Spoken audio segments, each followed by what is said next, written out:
My dear sisters and brothers in Christ, as we celebrate Easter today, we stand before the empty tomb, and we are invited to enter into a mystery that changes everything.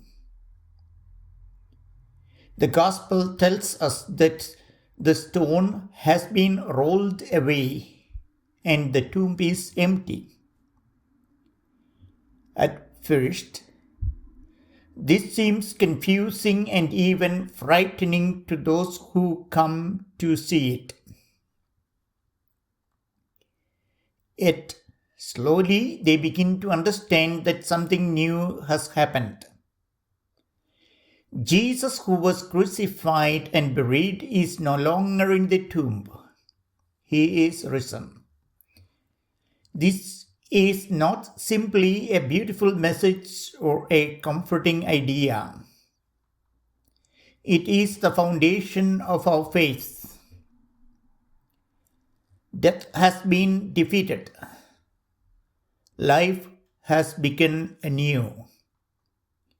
What seemed like the end has become a new beginning.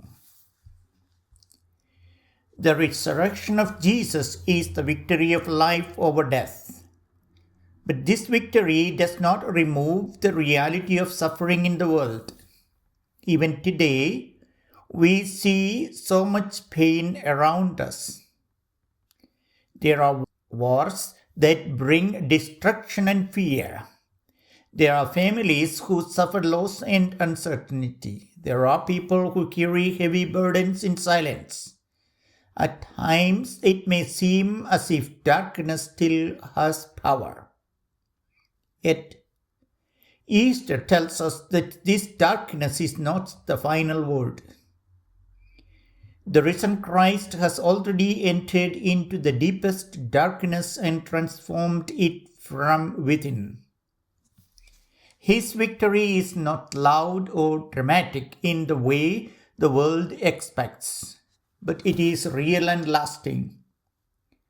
It is like a light that quietly begins to shine and can never be extinguished. This message also speaks to our own personal lives. Each of us knows moments of struggle, disappointment, and fear. There are times when we feel as if we are standing before a closed tomb, unable to see a way forward. Easter invites us to trust that God is already at work, even when we do not yet see it clearly. The stone that seems so heavy in our lives can be moved. The places of darkness can be filled with light. The risen Christ comes to meet us in our situations, not to take away every difficulty immediately, but to lead us through them. His presence gives us strength, and His resurrection gives us hope that no suffering is without meaning. The resurrection is not only something we believe, it is something we are called to live. If Christ is risen, then our lives must reflect this new life. We are called to be people of hope in a world that often feels hopeless. We are called to bring peace where there is conflict, to show kindness where there is hurt, and to remain faithful even when it is difficult. These are not small things. They are signs that the life of the risen Christ is at work within us.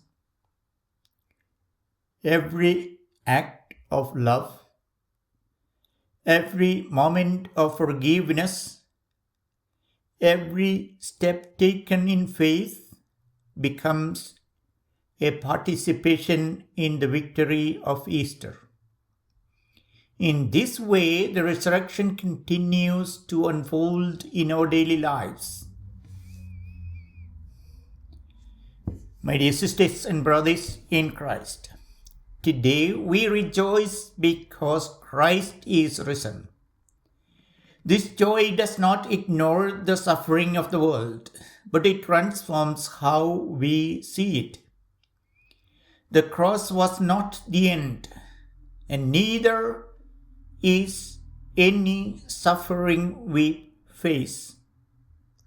God has opened a new path for us, a path that leads from death to life, from darkness to light.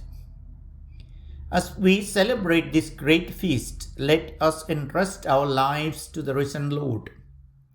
Let us carry our struggles with hope and live with the quiet confidence that God is with us. The tomb is empty. Christ is alive. And because he lives, we too are called to live in hope.